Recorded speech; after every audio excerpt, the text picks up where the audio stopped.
بسم الله الرحمن الرحيم.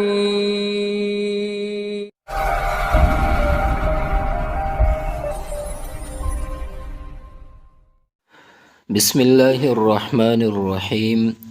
اللهم صل على سيدنا ومولانا محمد وعلى آل سيدنا ومولانا محمد وآله وبارك وسلم وصل عليه. فصل دویشتم عوامل کی دوسری قسم معنوی. ګورئ مونږه عوامل مخکې ویلي لفظیه، اوس دلته هغه عوامل پیش کوي چې معنوي دي. نو اوس پورې مونږه لفظي عوامل ویلي. لفظي عوامل مطلب دا دی چې هغه عبارت کې مونږ ته ښکاري. او عامل معنوی وہ ہے جو ظاہری لفظوں میں موجود نہ ہو. او عامل معنوی هغه ته وایي چې لفظونو کې خو نه ښکاري خو عمل کوي. تاسو مثال تو وګورئ، زه تاسو ته خارج کې مثال در کومه. لم یضرب، آخر وګورئ د یضرب لم د وجې نه ساکن شو چې په اصل کې یضربو مضارع اوله صیغه ده چې لم په داخل شو. نو دلته لم چې په داخل شو دا عامل دی، نو دا لفظي دی. نو اوس تاسو یضربو ګوره، یضربو مضارع اول صیغه ده. نو با باندې چې پیش راغلی دی دا پیش چا ورکړی دی؟ نو دې ته معنوي عامل وایي. ښکاري خو نه، بیا هم عمل کوي. بلکې تاسو جمله اسمیه کې اعراب ویلی دی لکه زیدون قائمون. دلته سوال دا دی چې زیدون دال باندې رفع چا ورکړي؟ قائمون میم باندې چې رفع دی دا چا ورکړي؟ نو وروستو عامل کم یو دی، نو دې پسې هم معنوي عامل دی. یعنی چې ښکاري نه، د دې عامل نوم ایښی دی نحویانو ابتدا، چې ابتدا وروستو یو عامل دی، زید ته هم رفع ورکړی او قائمون ته هم رفع ورکړی. نو دلته وایي چې اس کی دو قسمیں ہے، وایي دا په دو قسمه باندې دي. اول چې دی ابتدا یعنی خالی ہونا اسم کا عوامی لفظی سے.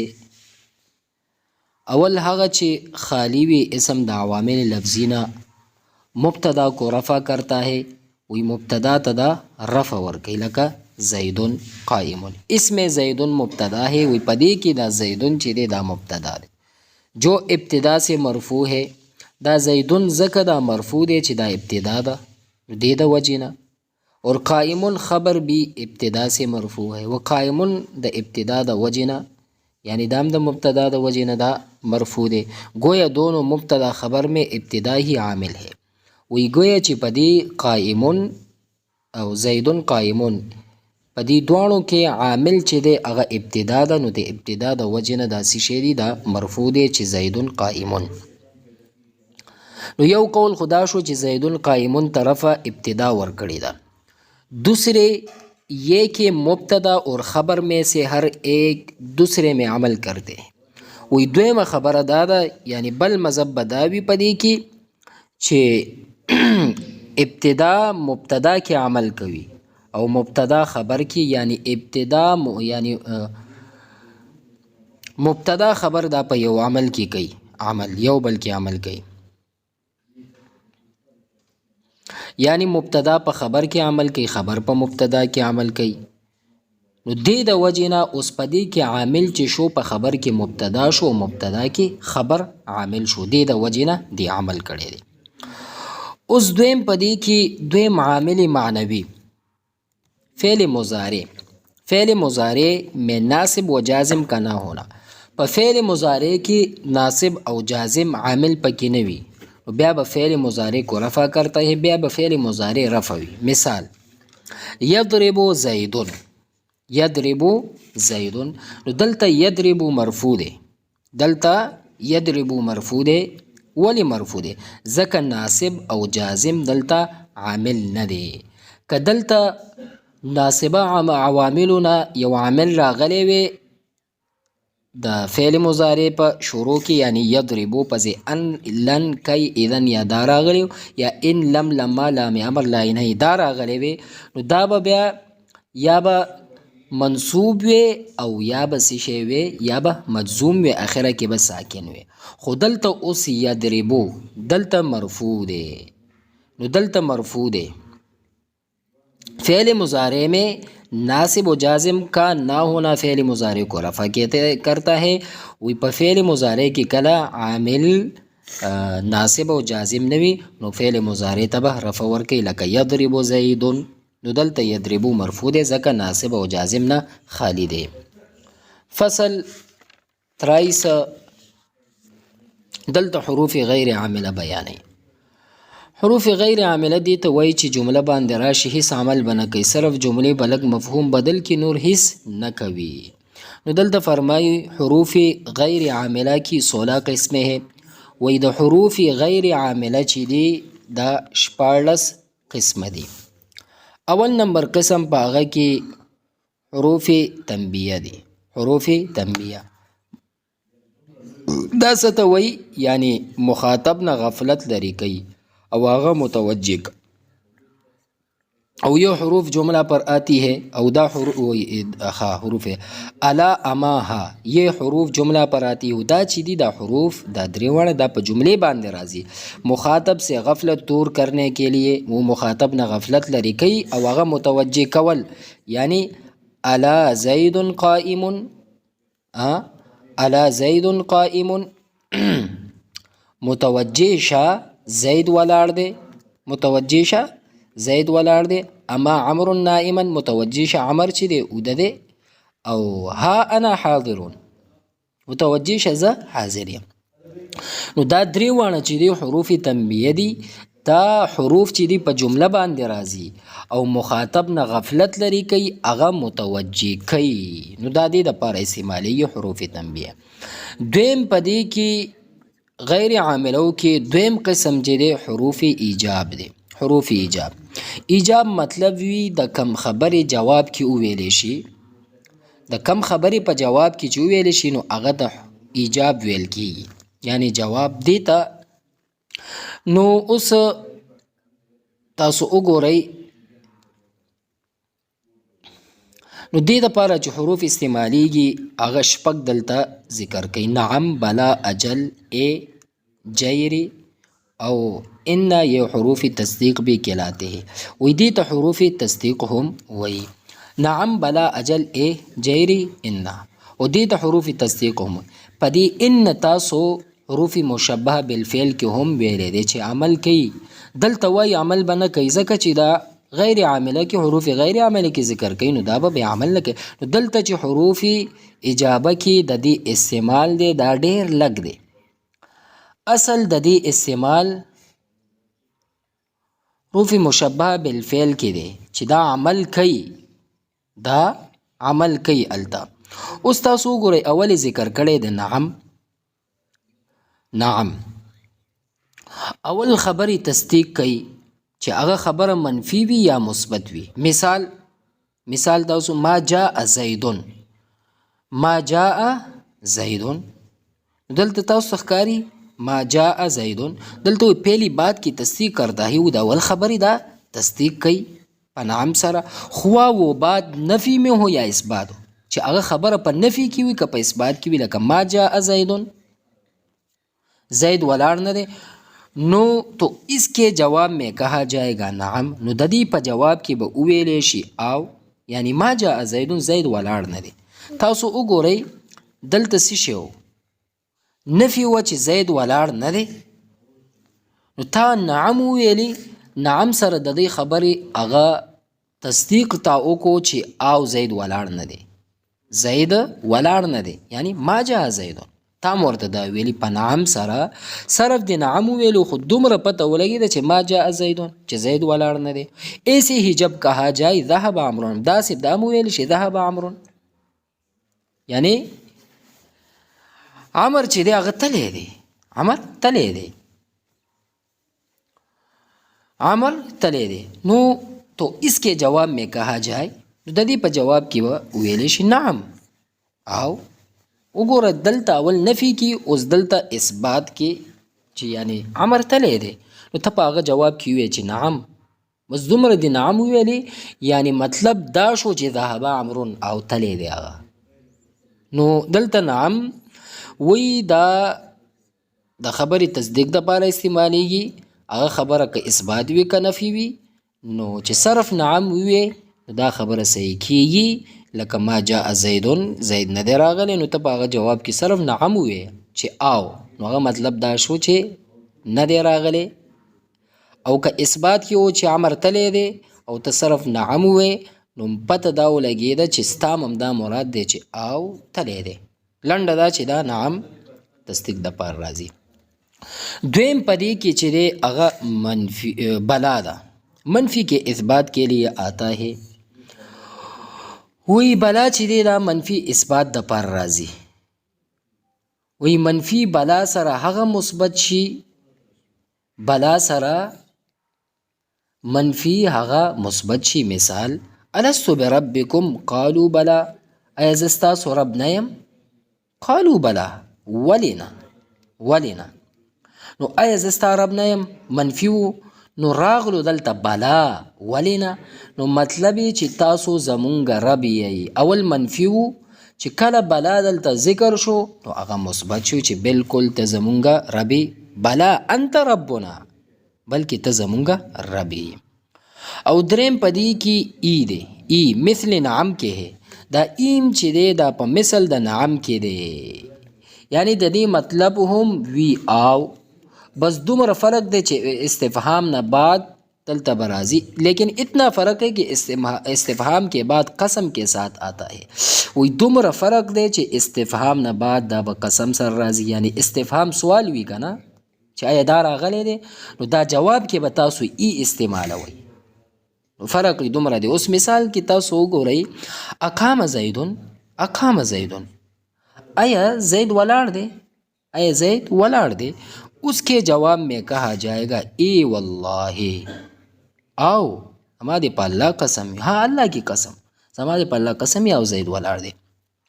خو دومره فرق دی. اوس وګورئ نعم او ای کې، نعم کې چې او قسم نه راتلو، او ای سره چې دی استفهام نه بعد به قسم راځي چې یو کس تا نه یعنې تپوس کې اقام زیدون، ای زید ولاړ، نو د دې جواب کې چې ته نعم ووایې خو بس صحیح شو که نه. او که ته کله ای راولې، نو ای سره به ته بیا به قسم به م راولې، ای والله، او زما دې په الله قسم وي. یعنی د دې جواب کې به وویلی شي ای والله او قسم به خو دی. نو د دې جواب نعم ویلی شي، که ای دې استعمال کو بیا به ورسره والله قسم به هم استعمالول پکار وي.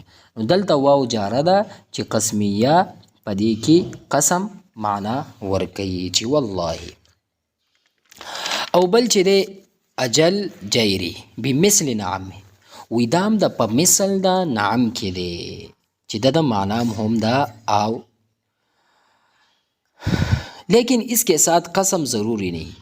لیکن په دې سره د قسم ضرورت هیڅ نشته چې مخکې مونږ ته تیر شو چې دې سره ته قسم خورې چې ای والله نه، بس مکه نعم غوندې دی دا. ان بھی ایسا ہے لیکن اس کا استعمال کم آتا ہے. و انہم داسې دی لیکن د استعمال کم دی. مطلب څوک ووایي اقام زیدون، اقام زیدون، جواب کې ووایه ان، چې جواب کې دی ان ویلی بېشکه هم هغه مطلب شو چې زید ولاړ دی. اوس وګوره یو اوسو اقام زیدون، ای زید ولاړ دی، ته ورته وایه ان، نو ان مطلب دی بېشکه، نو بس داسې شو چې بېشکه زید ولاړ دی. ان سره بس دومره جمله مفهوم شوه. او دریم چې دی حروف تفسیر دی. حروف تفسیر دو ہے. حروف تفسیر چې دی هغه دو دی، ای او ان. او ان جاءنی زیدن، جاءنی زیدن ای ابوکا، جاءنی زیدن ما ته زید راغی، نو تفسیر څه دی؟ ای ابوکا. جاءنی زیدن یعنی ماله زید رالو، ای ابوکا، ای ابوکا ستا پلار راغی، نو ای سره چې دی د دې تفسیر راځي، ای سره تفسیر د دې ذکر شو چې څوک رااله، ستا پلار رالی، یعنی ما ته زید راغی، څوک راغله، ای ابو کا، ستا پلار راغی. اور قرآن مجید میں ہے او په قرآن عظیم الشان کې دی نادیناه ان یا ابراهیم، نادیناه یعنی نادیناه بلفظ هو قولنا ابراهیم. خا نادیناه یا ابراهیم، مون هغه ته آواز وکړو چې څنګه آواز وکړو، ان یا ابراهیم، نو ان سره دلته تفسیر راغلی د نادیناه، یعنی نادیناه بلفظ هو قولنا ابراهیم، مون ورته یو لفظ سره آواز وکړو چې هغه زمونږ دا قولو چې یا ابراهیم. نو دلته څه سره تفسیر وشو، د ان سره تفسیر وشو، ان یا ابراهیم، نو ان سره دلته تفسیر وشو. نو حروف تفسیر دو دی، یا ای یعنی ما ته زید راغلو، سو ای ابو کا، ستا پلار، نو دلته تفسیر وشو. او دویم دا چې قرآن نادین او مونږ ندا وکړه هغه ته ان یا ابراهیم، نو دلته ان سره تفسیر رالو. او څلورم نمبر حروف مصدریه. حروف مصدریه، حروف مصدریه چې دی دلته درې دي، ما، ان او انا. ما اور انا فعل کو مصدر کے معنی بدل دیتے ہیں. ما او انا چې دی دا فعل مصدر په معنا باندې بدلی، لکه ضاقت علیهم الارض بما رحبت، اے برحبها واعجبنی ان ضربت، اے ضربک. حروف مصدریه دا درې دي، ما، ان او انا. ما او ان فعل، ما او انا فعل مصدر په معنا بدل کړي. مثال ضاقت علیهم الارض بما رحبت، اے برحبها، پدی ځای کې رحبت فعل دی او پدی کې هي ضمیر دی، هغه د دې فاعل دی. او ما چې دا دلته مصدریه پدی باندې راغله، نو رحبت فعل په معنا دا مصدر کې وګرځول. نو رحبت مصدر دی، رحبت مصدر دی د رحب، او پدی کې چې هي ضمیر دی هغه په مونږ بدل کو ضمیر مجرور متصل به اضافت باندې، او به وایو برحبها. نو ما مصدریه چې خپل عمل وکړو رحبتی په معنا دا مصدر سره وګرځولو، نو رحبت کله رحب شي نو زما کاری پوره شو، نو ما پدې کې بیا نه ذکر کیږي. ضاقت علیهم الارض برحبها، اے دا ما مصدریه ذکر کول دا نشتا. واعجبنی ان ضربت، واعجبنی ان ضربت، دلته ان داخل شوی دی په ضربت باندې، انا مصدریه دی، ضربت فعل دی، پدې کې تا ضمیر مخاطب دی، دا فاعل دی. نو کله چې مونږ ان په وجه باندې دا ضربت مصدر ته اړو، نو مونږ به داسې وایو چې ضربک. نو د دې ضرب د مصدر دی، ضرب د دې ضرب د مصدر دی، او کاف چې دی د دې تا په ځای باندې راغلی دی. او لفظ د ضربک کې کاف لفظ کې مجرور دی لیکن معنا کې دا مرفوع دی، نو دا فاعل دا ضرب دی.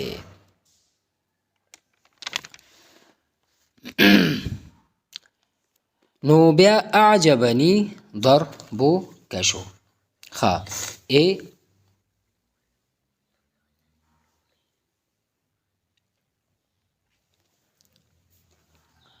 اس بل ان جملہ اسمیہ پر داخل ہوتا ہے، وی ان چې دی دا په جمله اسمیہ باندې داخلي. مثال بلغنی ان زیدن قائم اے نومه، اوس ان جمله اسمیہ باندې داخليږي. مثال بلغنی ان زیدن قائم اے نومه، نو دلته زیدن او نائمون دا جمله ده، او ان په وجه باندې دا په معنا دا مصدر سره دی. اصل کې داسې دی بلغنی نومه. نو دلته مونږ دا ویلې چې ما او ان چې دی دا فعل په معنا د مصدر سره بدلی، نو دلته هم فعل بدل کړی دی په معنا د مصدر سره. نو دلته زیدن نائمون جمله ده او ان په وجه باندې دا په معنا د مصدر سره دی. نو اصل کې داسې دی بلغنی نومه. پنځم نمبر حروف تخصیص دی. حروف تخصیص 4 ہے وہی سلور دی، اللہ، ہلا، لوما او لولا. یہ حروف اگر مضارع پر آئے تو ابارنا اور رغبت دلانا مقصود ہوگا. وی دا حروف چې کله په مضارع باندې راشي یعنی دا اوچتولی شي یا ماده کولی شي یعنی ګرمولی شي، دې دپاره دا راځي چې یو کس ته اوچت کی د هغه رغبت شوق زیات کی. لکه جیسے اول حل لا تصلی، تم کیوں نماز نہیں پڑھتے، ته ولې مونځ نه کی. نو دا چې دی حلا چې دی دې دپاره استعمالیږي چې ته هغه شوق پیدا کې ګرمې چې مونځ ته ولې نه کی، مونځ وکړه که نه، مطلب یې دا دی مونځ ولې نه کی. تو اسی لیے ان کو حروف تخصیص کہتے ہیں. وہی دے دوبارہ دیتا حروف تخصیص ہوئی کیونکہ تخصیص کے معنی ہے ابارنا. وہی تخصیص معنی ہم دادا یعنی اوچتول، اماده کول، ګرمول، اور رغبت دلانا هغه دې طرف ته متوجه کول، شوق هغې پیدا کول، یعنی شوق زیاتوالی پیدا کیږي په دې سره، دې ته تخصیص وایي. اور اگر یہ حرف ماضی پر داخل ہو وی او کدا حرف چې دی په ماضی باندې داخل شي تو ان سے مخاطب کو ندامت دلانا مقصود ہوگا. نو مخاطب چې کم ته ویل کیږي نو د هغه به دې کې شرمتیا یعنی چې هغه په دې کې شرم محسوس کی، دې دپاره دا ویلی شي. جیسے هل لا صلیت العصر، هل لا صلیت عصر، تم نے عصر کی نماز کیوں نہیں پڑھی، تا د مازدیګر مونځ ولې نه دی کړی، تا د مازدیګر مونځ ولې نه دی کړی. اس لیے کہ ان کو حروف تندیم بھی کہتے ہیں. وی دې ته ځکه حروف تندیم وی. وی که دا حروف چې دی په ماضي باندې داخل شي نو مخاطب به د ندامت دپاره دا مقصود وي چې تا هغه ته داسې لکه شرم داسې هغه ته محسوس شي، دې دپاره ته وي هل لا صلیت العصر، تا ولې د مازدیګر مونځ نه دی کړی. نو دې کې به هغه نه وي چې کم چې مونږ مخکې مثال کې ذکر کړه چې په دې کې د هغه رغبت شوق زیات شي د مخاطب، نو دې دپاره به دا نه وي. نو که په فعل مضارع باندې داخل شو، اول وګورئ هل لا تصلی، نو په فعل مضارع باندې دلته اوس داخل شوی دی، نو دلته نه مراد یو شو. اوس چې دا په ماضي باندې داخل شو چې هل لا صلیت العصر، نو دلته معنا بل شو چې دلته ندامت دپاره راځي. او شپږم نمبر چې دی هغه حرف توقع ده. شپږم نمبر حرف توقع. حرف توقع قد دے دا حرف چې دی یہ حرف ماضی پر داخل ہو کر ماضی قریب کے معنی دیتے ہیں. وی دا چې دی ماضی باندې داخلی چې ماضی باندې داخل شي بیا معنا د ماضی قریب ورکوي. ماضی قریب بیا دا د ماضی پیدا کوي. اس کا ترجمہ وی دیدی ترجمہ بے شک کیا جاتا ہے. وی دیدی ترجمہ و مونږ داسې کوو بے شک، اور مضارع پر داخل ہو کر تقلیل کے معنی دیتا ہے. او چې کله دا قد په مضارع باندې داخل شي نو هلته بیا د تقلیل معنا ورکوي کبي کله. او چې په ماضي باندې داخل شي نو هلته د ماضي قریب معنا پیدا کوي. جیسے اوس مثال ورکوي قد جاء زیدن، قد جاء زیدن په تحقیق سره راغلی و زید، یا بے شک زید آیا ہے، بے شک زید راغلی و. نو دلته چې دی کله راغلی و دا په قریب کې راغلی و ماضی قریب کې. اور قد یجیء زیدن اوس چې په فعل مضارع باندې داخل شو زید کبھی آتا ہے نو دلته به کله معنا کې، دلته به نه وی چې زید هر وخت یعنی راځي، نه قد یجیء زید کبھی آتا ہے، یعنی کل زید راضی، ہر وقت نہ راضی. اور کبھی مضارع میں بھی بے شک کے معنی دیتا ہے، او مضارع کې هم دا چې دی کله نه کله د بے شک معنی پیدا کوي دا قد. لکه مثال یې دلته ذکر کړی قد یعلم الله، بے شک الله جانتا ہے. نو دلته به اوس وګورئ قد په فعل مضارع باندې داخل شوی دی، نو دلته یې معنی بدله کړې ده. نو معنی څنګه بدله کړې دا ده چې قد یعلم الله، چې دلته قد چې دی دلته معنی د بے شک ورکوي، چې بے شک الله پوهیږي، الله عالم دی. نو حرف توقع قد دی، دا حرف ماضی باندې داخلي یو ماضی قریب معنا ورکوي، د دې ترجمه کې بے شک راځي، او مضارع باندې داخل شي نو تقلیل معنا ورکوي چې د دې ترجمه کله یي کله راځي. مثال قد جاء زید، زید راغلی یا بے شک زید راغلی. قد یجیء زید، زید کله راځي. او کله مضارع کې هم بے شک معنا ورکوي، چې مثال قد یعلم الله، بے شک الله عالم دی. نو دا قد چې دی په ماضي کې یو رنګي وي، په مضارع کې بل رنګي وي، او په کله نه کله په مضارع کې هم دا د بے شک معنا پیدا کوي دا قد، چې قد یعلم الله. وم نمبر حروف استفهام. حروف استفهام 3 ہے، 3 دی، ما، ا او هل. دا چې دی دا درې واړه د جملې په شروع کې راځي. یہ تینوں جملوں کے شروع میں آتے ہیں. جیسے مسمو کا، نم دې څه دی؟ ازید قائم، ای زید ولاړ دی. هل زید ازید قائم، ای زید ولاړ دی. هل زید قائم. دا درې واړه چې دي دا استفهام دپاره استعمالیږي چې یو کس نه ته معلومات کې نو به درته بیا وایي چې نعم او ولاړ دی، یا لا نه دی ولاړ، یا مسمو کا نوم دې څه دی؟ اسمی عبدالله وغیره. نو اوم قسم په دې کې چې دی هغه اوس حرف ردا شو، چې دا کلا دی. کلا حرف ردا ہے کہ جو کہ اکثر انکار معنی کے لیے آتا ہے. وی کلا چې دا حرف ردا دی دا اکثر د انکار په معنی باندې راځي. څه دپاره استعمالیږي؟ انکار دپاره کلا اکثر استعمال. جیسے کوئی کہے، لکه څرنګه چې یو کس ووایي کلا نه کفر زیدون، کفر کفر کړی دی زید، تو اس کے جواب میں کہا جائے گا چې هغه جواب کې دا وویلی شي کلا هرگز نه، داسې هېڅکله داسې هغه نه دی کړی بس سره. نو دا کلا چې دی د یو شي انکار دپاره راځي. اوس هغه وویل چې زید کفر کړی دی، نو ته ورته وایې کلا، نو مطلب دا چې هغه کفر نه دی کړی، کلا هرگز هغه کفر نه دی کړی. اور کلا حقا یعنی بے شک کے معنی میں بھی آتا ہے. وی کلا چې دی دا حقا په معنی یعنی بے شک په معنی هم راځي، لکه کلا سوف تعلمون، بے شک قریب ہے کہ تم جانو. کلا اوزل د بے شک معنی ورکوي، بے شک کلا بے شک، سوف تعلمون قریب ده چې تاسو به پوه شئ. نو دلته اتم چې و حرف رد او کلا حرف رد چې اکثر انکار دپاره راځي، چې څوک داسې وایي چې کفر زیدون، نو جواب کې به وویلی شي کلا هیڅ کله نه. او کلا حقا یعنی بے شک په معنا هم راځي. مثال کلا سوف تعلمون، بے شک قریبه ده چې تاسو به پوه شئ. نهم نمبر چې دی په دې کې هغه تنوین دی. تنوین اور یہ کئی طرح کے ہوتے ہیں جن میں سے دو یہ ہے.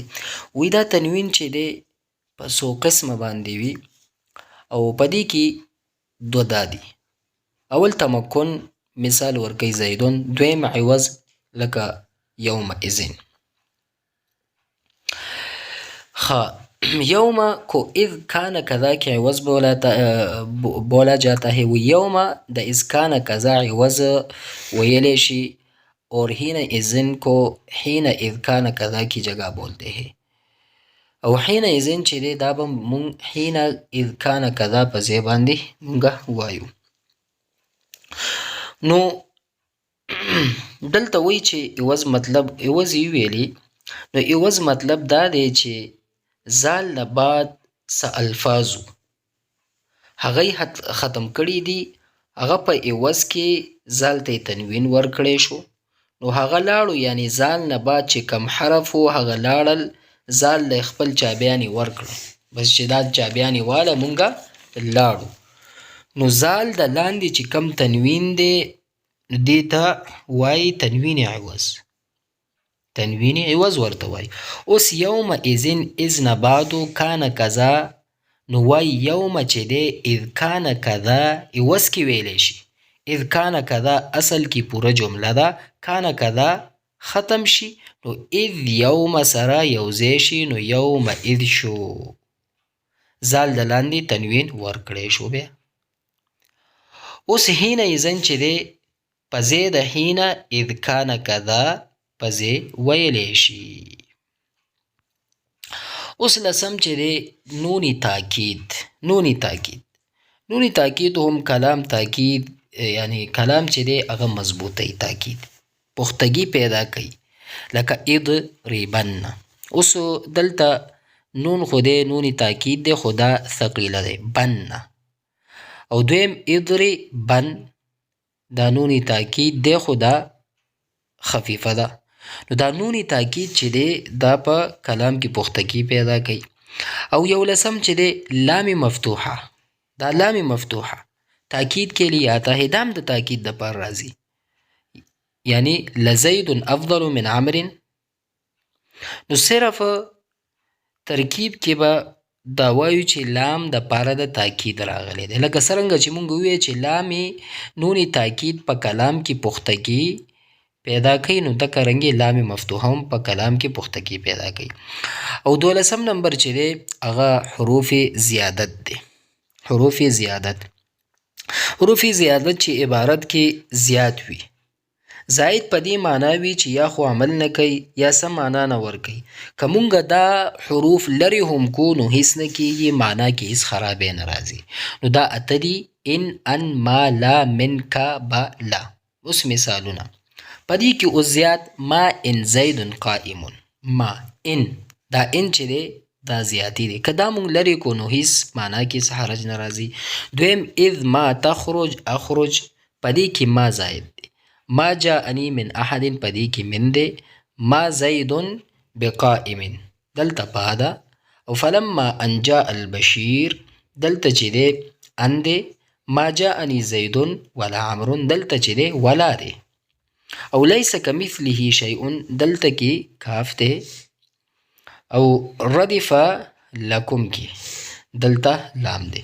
نو چې دا حروف زیادت دی که دا مونږه لریم که نو په معنا کې هیڅ دغه نه راځي، یعنی حروف زیادت وای چې عبارت کې زیات وي او زائد په دې معنا وي خو عمل نه کوي، یا خو په دې معنا وي چې دا عمل نه کوي او یا څه معنا نه ورکوي. که مونږه دا په دې کې دا مونږ لري کو نو هیڅ پروا نشته دی، په دې باندې هیڅ هم نه کیږي. دیارلسم نمبر حروف شرط. اما لو ہے، اما او لو دی. اما تفسیر کے لیے آتا ہے اور فا اس کے جواب میں لانا ضروری. وی اما چې دی تا تفسیر د پر راځي او فا د دی جواب کې راوړل دا ضروری دی. که قوله تعالی لکه قول د الله تعالی فمنهم شقی و سعید فاما الذین شقوا ففی النار واما الذین سعیدوا ففی الجنه. نو مونږ وایو که نه په خبرو کې بهر حال یا ځکه دا کار نشم کولی ټول خبرې وکړو اخره کې داسې وایو هر چې دا خبره ده داسې. نو دا هر چې دا خبره ده دا مونږ وایو د یعنی د پوره مونږ خبره کړي د هغې خبرې په وضاحت کې بیا مونږ وایو هر چې دا خبره ده. نو دا معنا چې دا هر چې نو دا معنا عربی کې اما حرف ورکوي. نو دلته تاسو وګورئ فمنهم شقی و سعید فاما الذین هر چې هغه کسان دي. نو شقو چې دی بدبخت دي که نه هر چې هغه کسان دي دې نه پس بیا مونږه یعنی د دې جواب چې دی ففی النار دی به په اور کې وي. نو فاما الذین شقو داسې ویل شو دا ورته شرط او ففی النار دا جزا شو. و اما الذین سعیدوا هر چې هغه کسان دي. اوس وګورئ دلته هم د اما تفسیر د پاره راځي مونږه بره ویلې نو د چې اوس نو ففل جنه نو دیو په کم ځای کې وي دیو په جنت کې وي. نو فا چې دی د دې جواب کې رااله چې ففل جنه دیو په جنت کې وي. او په دویم چې دی لو لو دوسرے جملے کی نفی ظاہر کرتا ہے، جملہ کے نفی ہونے کی سبب سے. وی لو چې دی د بل جملې نفی ظاهروي، اول جملې نفی کیدو په سبب. لکه قرآن عظیم الشان کې ذکر دی لو کان فیهما آلهة الا الله لفسدتا، اگر که اسمان زمکې کې نور خدایان ما سوا د الله نه وي نو دواړه به تباه شوي وي. لفسدتا دواړه به تباه شوي وي. مگر چون کہ کئی خدا نہیں اس لیے تباہ نہیں ہوئے، مگر چون کې نور خدایان نشته نو دې دپاره دا تباه نشو. دا جمله په دو حصو کې تقسیم کو. یو لفظ الله پورې شو چې لو کان فیهما آلهة الا الله، لو کان فیهما آلهة الا الله، اگر که اسمان زمکه کې نور خدایان ما سوا ده الله نه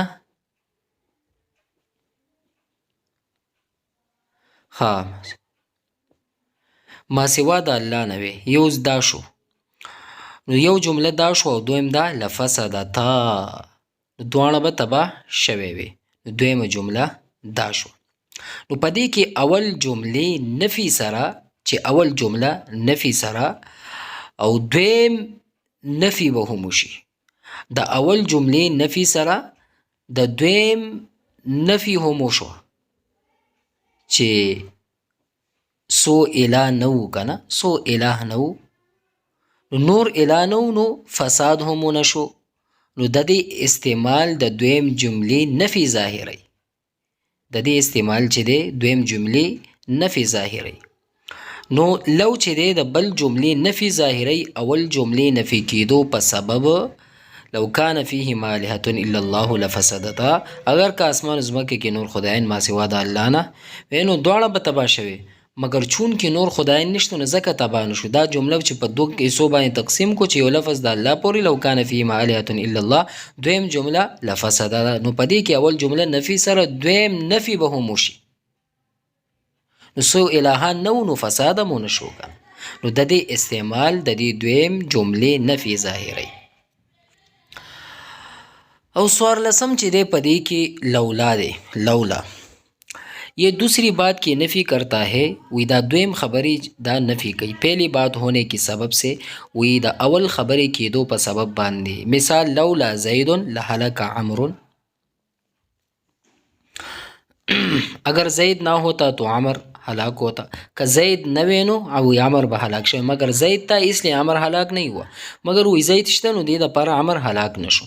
نو دلته اول جملې کېدو په وجې دویم جملې نفي کی چې دلته څه شی دی چې اول جمله دا ده لولا زیدون، لولا زیدون که زید نوې، نو د دویم جملې نفي وشوه کنه چې لهلک عمر، خامخا به عمر هلاک شوی چې زید نوې نو عمر به ہلاک شوی وی. نو مگر زید دا اس لیے عمر ہلاک نہیں ہوا، مگر زید شته نو عمر ہلاک نشو، زید شته نو ځکه دا عمر ہلاک نشو. نو دلته اول جملې کېدو په وجې دویم جملې نفي کیږي. لولا زید لهلک عمر، نو که زید نه وی نو دا اول، نو دویم نو عمر به هلاک شوی وی، نو دا دویم شوه. نو دلته دویم نفي شوه، نو سبب یې څه شی شو؟ دویم جملې نفي شو خو سبب اول جمله شوه. پنځلسم نمبر چې دی ما به معنی مادام، مادام معنی تر هغه. جیسے مثال ورکی اقوم ما جلس الامیر، میں کھڑا رہوں گا جب تک امیر بیٹھے. وی زبا ولاړ یم تر هغه چې امیر کینی، مشر کینی تر هغه وخته پورې به زه ولاړ یم.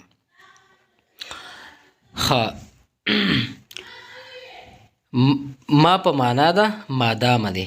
اقومو زبا ولاړ یم،